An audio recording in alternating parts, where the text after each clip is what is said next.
కొమురంభీం ఆసిఫాబాద్ జిల్లాలో ఉప సర్పంచ్ ఎన్నిక ప్రక్రియ తీవ్ర వివాదానికి దారితీసింది. నిబంధనలకు విరుద్ధంగా ఎన్నిక జరిగిందని ఆరోపిస్తూ బీఆర్ఎస్ బలపరిచిన సర్పంచ్ వార్డు మెంబర్లు కలెక్టర్కు ఫిర్యాదు చేశారు. ఎంపీడీఓ నిబంధనలకు విరుద్ధంగా ఎన్నికలు నిర్వహించారని సర్పంచ్ వర్గం ఆరోపిస్తోంది. ఎన్నికల్లో ఇరు వర్గాలకు సమాన ఓట్లు వచ్చినప్పుడు తప్పనిసరిగా సర్పంచ్ అభిప్రాయం తీసుకోవాలన్నారు. కానీ ఎంపీడీఓ ఆ నిబంధనలను పాటించకుండా ఏకపక్షంగా తన అనుకూల వర్గానికి ఉప సర్పంచ్ పదవిని కట్టబెట్టారని ఫిర్యాదులో పేర్కొన్నారు.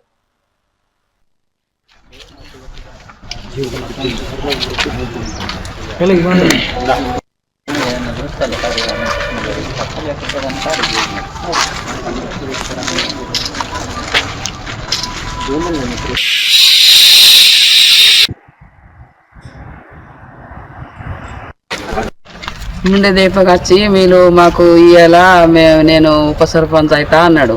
మేము ఇయ్యము, మేము మా వాళ్ళే ఉన్న వాళ్ళు అందరం అని అన్నాం. అయితే అప్పటి దాని నుంచి అయితే సాయంత్రం దానిక ఇంకా 3:30 దానిక మాది 10 దిశలు. నేను ఈ సర్పంచ్కి ఉరుకుడు అటు ఉరుకుడు అటు ఇటు వచ్చి ఇంకా మా పిల్లగానికి ఆ పిల్లడు నాకు ఉండే. అయితే మా పిల్లగానికి ఒక జవానికి పోయి ఆ పౌరుని పట్టి ఇది చేయి ఆడు ఎందుకు వస్తున్నాడు అన్నాడు. ఇంకా మేమైతే మా వాడలో ఒక్కదాన్ని నేను వార్డ్ నెంబర్ అయినా ఎస్పీ గారిని మా వాడలో తోలిండు. ఎవరో ఇక్కడ ఆడిది ఒకటి అయిందట ఎవరో అని మా వాడకు కూడా పోయింది. ఉన్న ముగ్గురం మేము ఇక్కడనే ఉండే. ఇంకా మా వస్తే వచ్చి అన్నాడు కదా మండోకారు అని లేవలేవు అంటే సార్ నా కొడుకు అవన్నీ నేనన్నా. ఇక ముండే దీపక్ మాత్రం నాది మాకు ఎటు తిరగకుండా చేయకుండా నాది 10 అది ఆయన ఆడైతే బాగా ఇబ్బంది. అందరినీ మా వార్డ్ నెంబర్లని నాన్న ఎన్నుకొని అయిపోయింది అని ఎన్నుకున్నప్పుడు వాళ్ళు బయట పోయిండు 7గురు.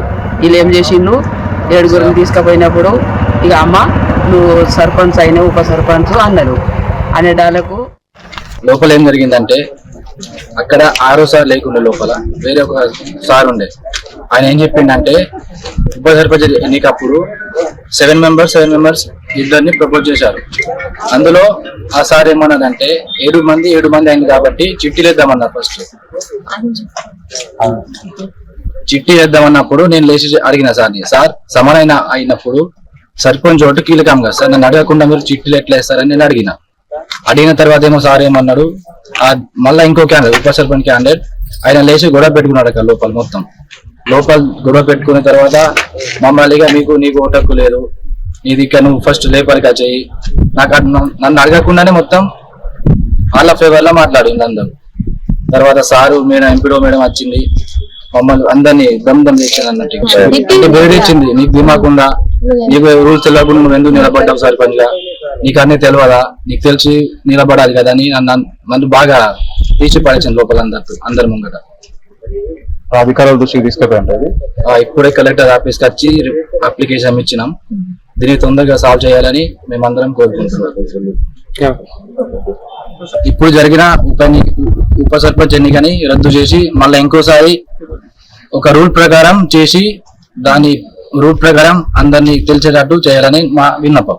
లోపల ఏం జరిగిందంటే అక్కడ 6వ సార్ లేకుండా లోపల వేరే ఒక